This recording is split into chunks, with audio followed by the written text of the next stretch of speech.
The art of Frank Frazetta, the renowned fantasy illustrator, is original and unprecedented in laying the groundwork for the visual aesthetics of fantasy art today.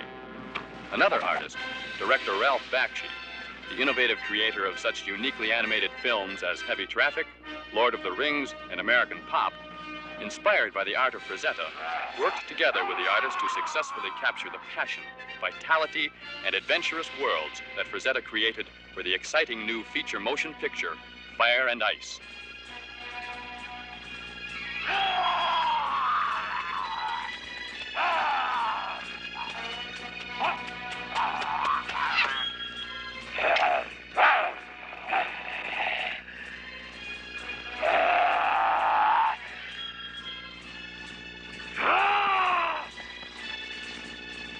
The amazing thing about this animated feature is that it was photographed as a live-action feature first, a technique called rotoscope.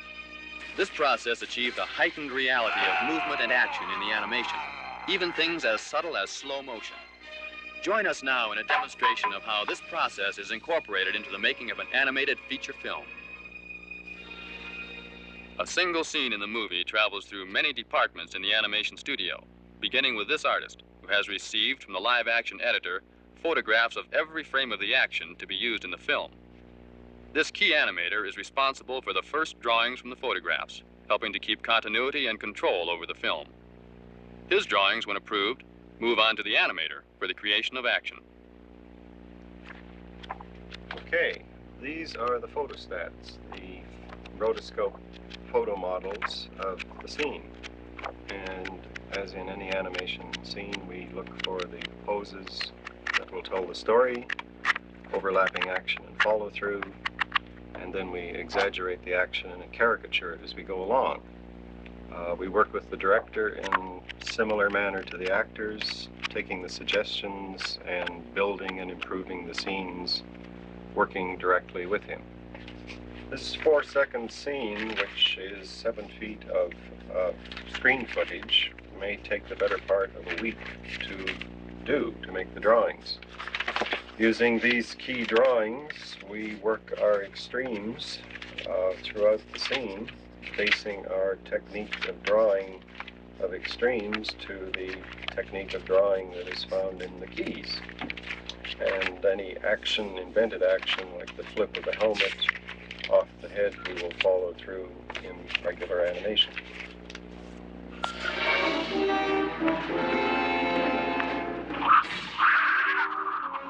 In this wonderful, flexible world, tree limbs on a small sound stage become tree limbs hanging over huge canyons.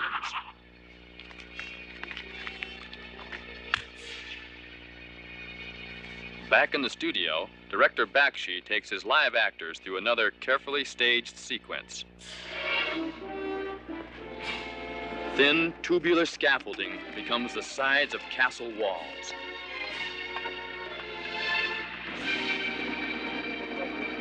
A beautiful actress becomes our animated heroine.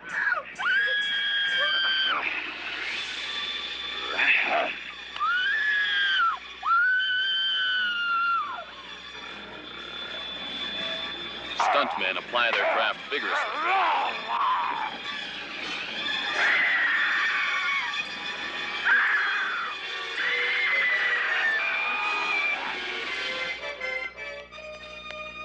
In the filming of the live action, it is most important that they don't hold back their strength.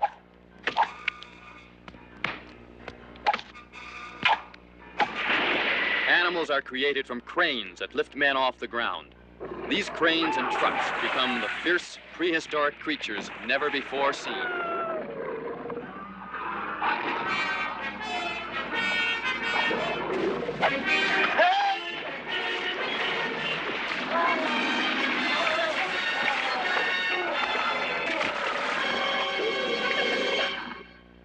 This artist takes the white walls of the sound stage and magically turns them into forests, jungles, mountains, and castles. The photos, the rotoscope photos, just certain key ones out of a sequence.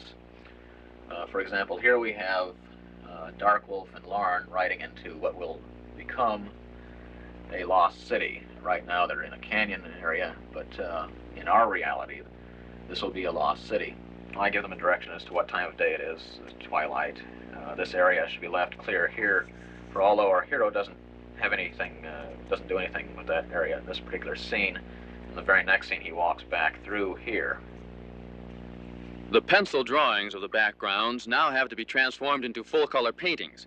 These two painters have the responsibility to create the mood and final sets that will appear in the animated movie. As far as the actual technique goes, for the most part we used a simple technical procedure. We just start out with a big wide brush and lay the thing in. Very scrubby at first, and then as we went, we'd gradually tighten the strokes down. We had to try to keep the time on each painting very limited because there was a number of paintings to be done, over 1,000 for the film. And then we developed details gradually using smaller brushes and picking out things where the characters would have to register to.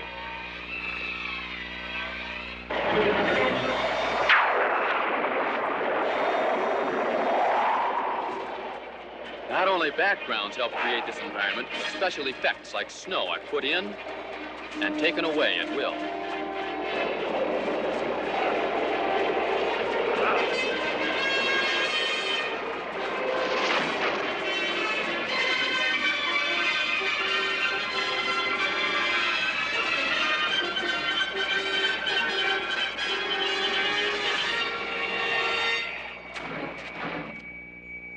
A scene of completed drawings from the animator is transferred from paper to a clear plastic cell by means of a Xerox process.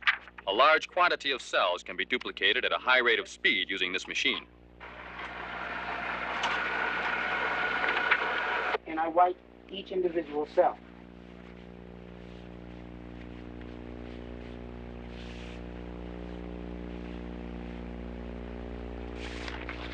And then placing it in the fuser, which is an ink drying process.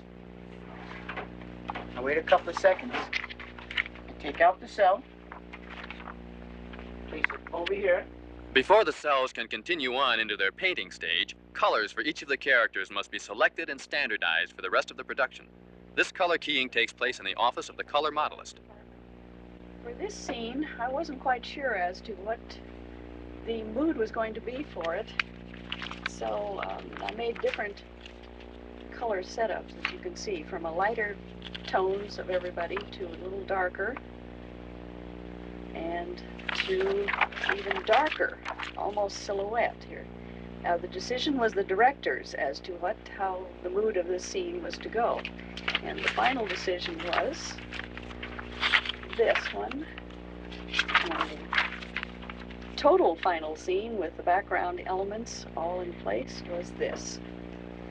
Now, at one stage, there was even discussion about the character and how he should look, whether we want him blonde or brunette. So there was this difference in mood and change.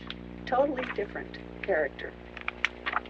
Once the colors have been chosen and approved, the painting department uses these colors and paints every frame of film on a separate cell. After a scene is color keyed, it comes to the ink and paint department, and it's our responsibility to apply the colors.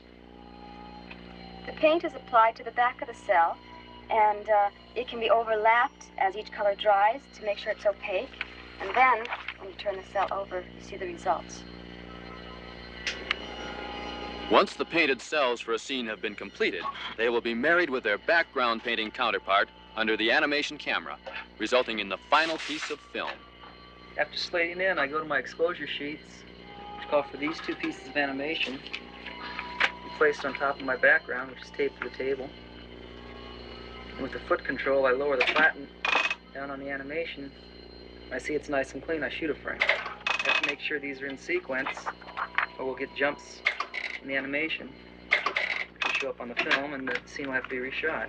The scene's approximately 7 feet long, uses 240 pieces of artwork, and it goes by your eye on the screen in about 5 to 6 seconds. It's going to take me about an hour to shoot it.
This unique and elaborate process you have been watching has resulted in one of the most exciting animated feature films ever made, Fire and Ice.